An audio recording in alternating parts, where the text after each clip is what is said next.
Think about how often we look at a body and believe we already know the whole story. We think we can see health. We think we can see discipline. We think we can see effort or failure just by looking. This habit is so common that we rarely question it. It shows up in mirrors. It shows up in comments from family. It shows up in jokes. It shows up in silence too. Many people live inside bodies that are talked about more than they are listened to. And that experience shapes how they move through the world. It shapes how loudly they speak. It shapes how safe they feel taking up space. The context here is important. We live in a culture that tells us two opposite things at the same time. It tells us to love ourselves exactly as we are. And it also tells us that certain bodies are a problem that needs to be fixed. This creates tension inside many people. You wake up wanting to care for your health. And at the same time you want to feel accepted. You want to change something. And at the same time you want to feel worthy right now.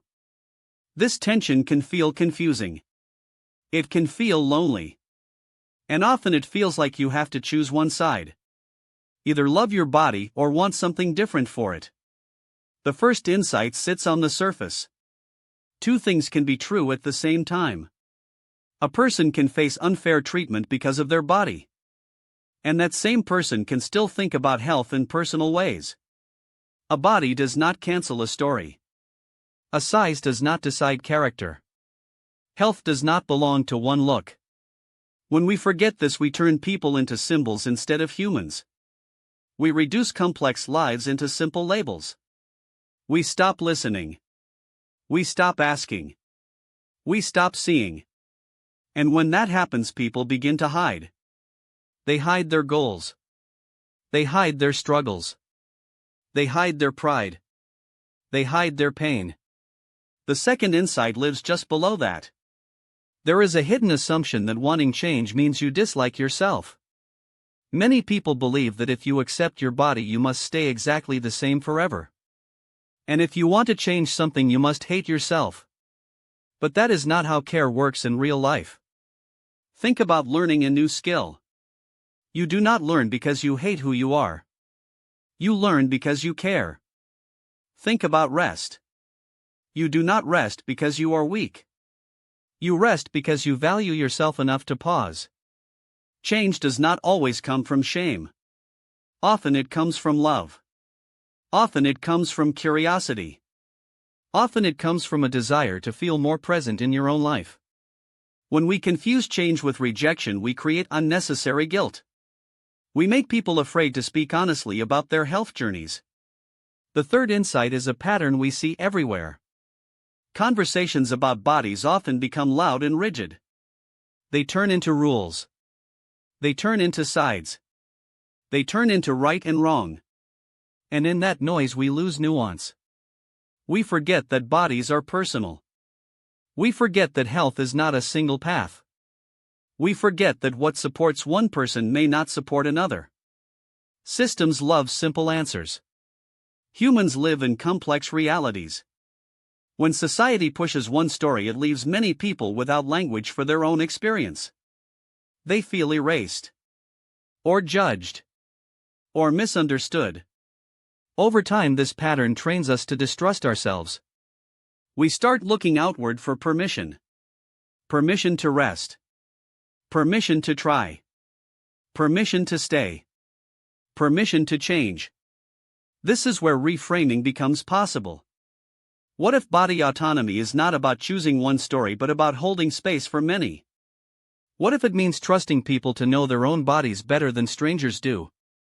What if it means allowing health journeys to look different without ranking them? Autonomy says your body is not a public project. It is not a debate stage. It is not a lesson for others. It is a place you live. And living well requires room to listen to yourself without fear. When we see autonomy this way, compassion becomes easier. We stop trying to control each other. We start practicing empathy. We start asking better questions. Application to daily life can be quiet and simple. It can look like noticing how you speak about your own body. the jokes you make, the comments you repeat. It can look like pausing before giving advice that was never asked for. It can look like respecting that someone else may be on a different path. It can look like allowing yourself to care about your health without punishment language, without all or nothing thinking, without deadlines that feel like threats. It can also look like choosing kindness when you feel confused. Because confusion is not failure. It is part of being human. Optional deepening helps us stay here a little longer. Many people believe that empathy makes conversations weak. But empathy actually makes them honest. When we allow room for complexity, we invite real stories. Stories that include pride and fear, hope and frustration, stillness and movement. Health is not a performance. It is a relationship that changes over time. Some days it asks for action. Some days it asks for rest. Some days it asks for patience. When we let go of rigid ideas about bodies, we also free ourselves from constant comparison. We stop measuring our worth against moving targets. We begin to see bodies not as problems to solve but as companions to care for. And that shift can change how we walk through the world. Softer, braver, more present. In a culture that rushes to judge, choosing nuance is a quiet act of courage. Choosing empathy is not avoidance. It is engagement. It is saying I see you as a full person. Not a headline. Not a warning. Not a success story. Just a person doing their best. And maybe the most powerful question we can sit with is, how might your life change if you allowed love and change to exist together inside your own body?